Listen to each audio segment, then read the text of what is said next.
Before I start this video, today is a dark day. Today is the first day without Miiverse. All the posts, gone. Except for one person. And that's me. Because I was smart enough to take a screenshot of all my Miiverse posts before it got shut down. I am proud. And I asked this to Mr. Bean 5000 VR, the creator of Weemfi. If you could please reboot Miiverse like you did with the Wii Wi-Fi, I would literally subscribe to everything you have. So, yeah, this is, I guess before you watch this video, you could tribute to Miiverse. And question of the day is going to be, what was your favorite part about Miiverse when it was up? Let me know in the comments down below. Hey, okay, soberness over. Hey guys, welcome back here. Welcome back to another video. Today is going to be a Mario Odyssey thoughts and impressions. You know, usual. Now, for one thing, before I start, a while back when I did my 8 Deluxe thoughts and impressions video, I got some complaints that it felt too much like a review, and I'm gonna try to avoid that in this video. So yeah, I think maybe rate me from 1 to 5 stars. Don't do that. Don't actually do it. Just rate me like what modern reviewers do. But before I start this thoughts and impressions video, I think it would be fun to basically start off with like this review in 4 words, like how our news articles do summaries before the start of the video. Here's this review in 4 words. Not review. This thoughts and impressions in 4 words. Oh my Jesus Christ. Okay, this game, okay, to be honest, I'm cutting the crap. This game is freaking amazing. Oh yeah, one more thing. This video is probably going to be the most spoiler-ridden Mario Odyssey review you will find on YouTube to this date. So, if you don't want spoilers, get out of here. The door's right there. So, well, even though you can't see it. So, basically, this game is just freaking amazing. All the levels are just beautiful. And honestly, I was kind of blown away. Something I liked is that, and this video is just going to be things I pointed out. So, we're just going to talk about some things like story. So, the story, I do like the story, and how it's sort of I know kind of cliche, and like how, okay, a lot of games are doing like take a normal story and give it a plot twist, you know? And I know a lot of games have been doing that, but Odyssey does pull it out well, and then again, story's never the biggest thing. Like, when was the last time IGN gave Mario game like a 10 out of 10 just because of the story? Never. Unless it's a RPG game. In that case, that's all that matters. JK, sorry if I offended you guys. But anyways, I'm just going to talk about some highlight points. And halfway through the video, I'm going to talk about spoiler stuff. So, basically, as for like Cappy, as we all know, Cappy joins you. And it's really cool. Cappy does. Unfortunately, thankfully, not everything is capturable to the point where like the game is just way too easy. I really like the balance it does. Every time Cappy captures something brand new, and by the way, since this is a spoiler review, there are 52 captures, Jesus Christ. It has a bunch of mix and matching, like, each kingdom has like, at least has like a handful of, at least has like a handful of, captures you can take on, and it's really cool. You can capture things like just a bunch of stuff. The only problem with Cappy is that there are a few captures that are literally only one-timers, like Big Chain Chomp or like a car to like access one bonus area, and that's it. And that is kind of disappointing. I am disappointed in like the captures that are like one-time only. I do wish those one-time only ones had more prevalence. Although some of the later captures are really awesome, like Charge and Chuck. That's dope. Another thing I like is that this game does the thing with like Sonic Mania, and where like there are elements even in like the beginning of the game that we didn't expect in the trailers. Unfortunately, this does increase spoilerness on YouTube, but man, what you gonna do? You should know before you go on YouTube. Obviously, duh. I mean, why else would we put those big clickbaity titles? Oh wait, that does the opposite. Oh, my bad. I'm trying to think of another example. Crap.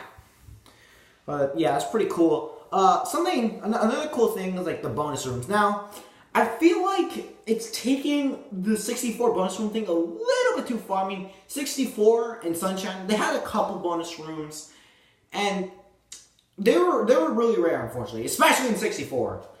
And that actually made it a lot more special. Unfortunately, it is definitely a little bit less special in Odyssey, since they happen like at least like once every like 4 times a kingdom at least. That's probably not the perfect estimate, but who cares? And another thing I want to talk about is the store is just like how the game is structured. Basically, it's basically what you expect. Basically, you go to a new kingdom and you gotta collect you gotta collect a couple moons to upgrade your Odyssey to go to the next one.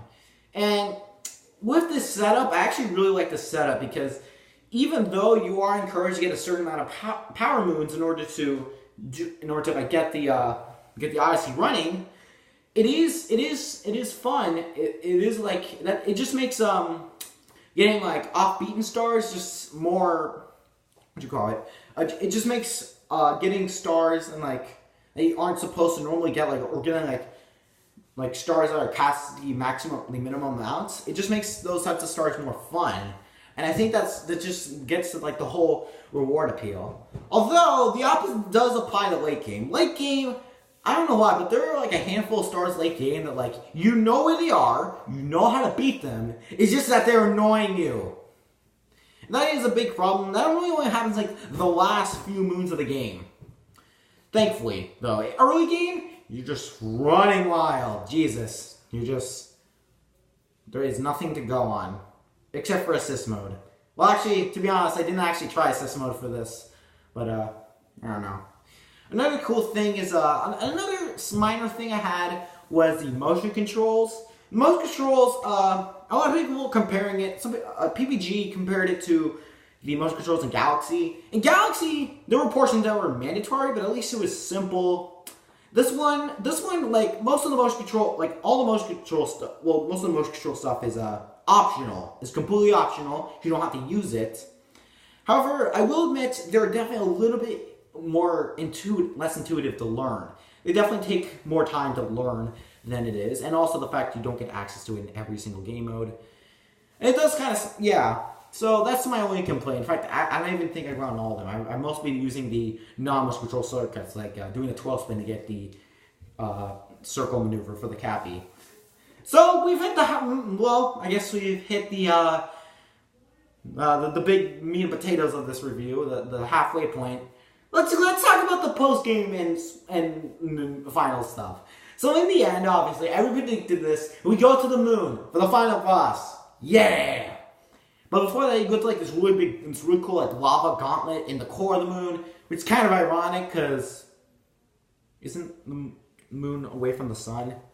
That's kind of ironic, and Jesus Christ, it's actually really fun. You get a bunch of new captures in that area alone, like Bonsai Bills and Charging Chucks. Then you gotta refight the Madam Brutal, and yes, you didn't hear me. Every single Brutal you have to fight at least twice. And that includes all the bosses. Literally every boss you fight at least twice. More on that later.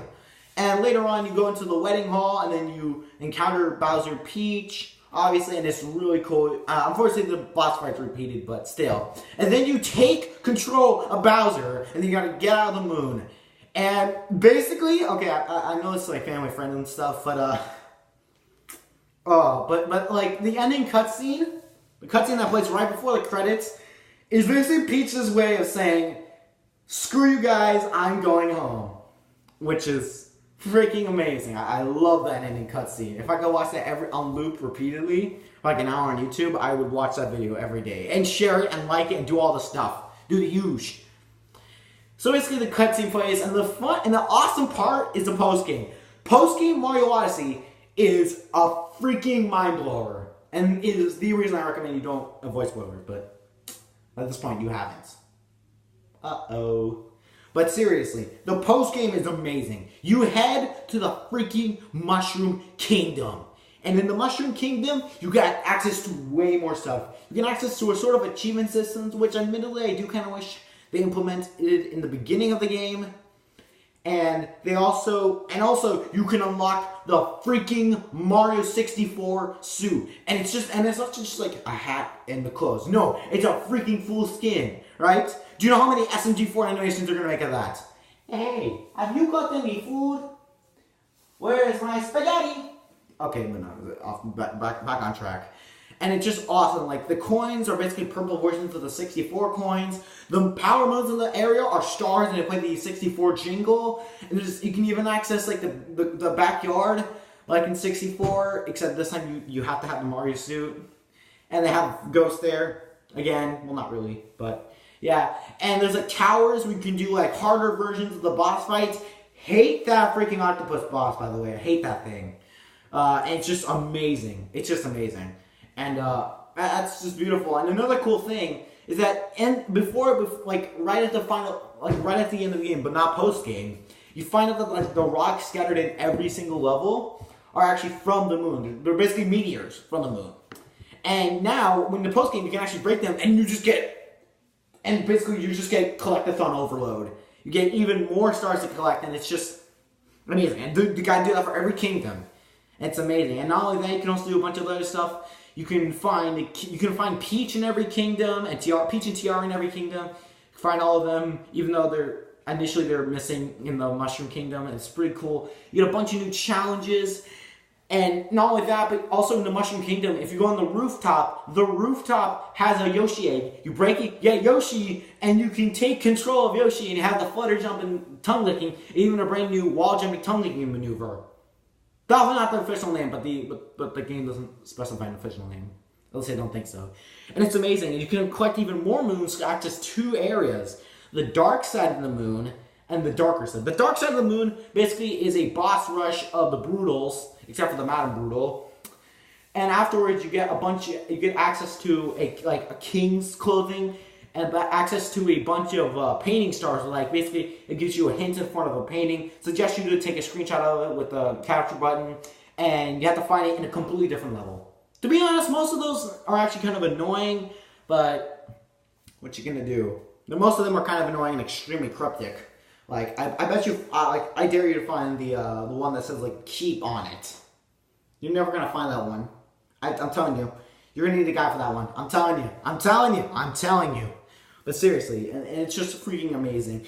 And in the darker side of the moon is basically this game's equivalent of Champions Road. Although, to be honest, it is a little bit longer than Champions Road, though overall it's not as hard as Champions Road. And you can do a bunch of challenges, and like mix with a bunch of challenges, including Yoshi, and it's just amazing, honestly.